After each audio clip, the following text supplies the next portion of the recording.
ఆయన తప్ప మనకి ఇంకే దేవుడు లేరు. రక్షించడానికి సమర్థుడు ఆయనే, మనల్ని శిక్షించడానికి సమర్థుడు ఆయనే, మనం పోషించడానికి, మనకు ఆరోగ్యం ఇవ్వడానికి, శాశ్వతమైనటువంటి ప్రేమతో మనల్ని చూడటానికి ఆయనకి సర్వశక్తిమంతుడు కనుక ఆయనకి మరి మన మీద కటాక్షం ఉన్నది.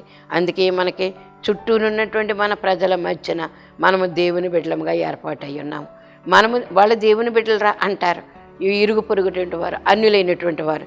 కనుక మరి మనకి ఏం కనపడదు, నేను తప్ప వేరొక దేవుడు నీకు ఉండకూడదు. మనం ఇంకా అదే కదా ఉంటాము.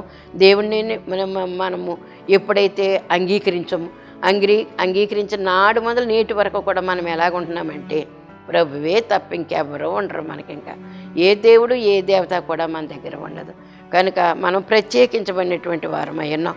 అందుకే 2వ రాజుల గ్రంథం 17:37 కూడా ఏమనుందో, ఇతర దేవతలను పూజింపక మీరు బ్రతుకు దినములన్నీ మోషే మీకు రాసి ఇచ్చిన కట్టడలను విధులను అనగా ధర్మశాస్త్రము ధర్మమంతటిని గైకొనవలను.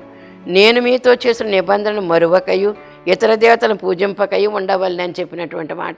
ఇన్నున్న ఆజ్ఞలు నీ దేవుడు యెహోవా నేనని చెప్పినటువంటి మాటకు ఇన్ని మాటలు సంబంధమైనటువంటి మాటలు ఇన్ని మాటలు మనకు దేవుడు ఇచ్చారు.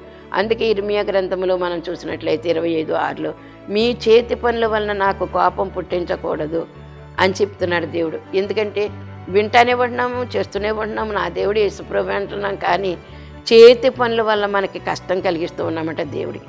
మనం చేసే చేతి పనుల వల్ల కోపం పుట్టించకుండా ఉండేటట్లుగా మనం చూసుకోవాలి.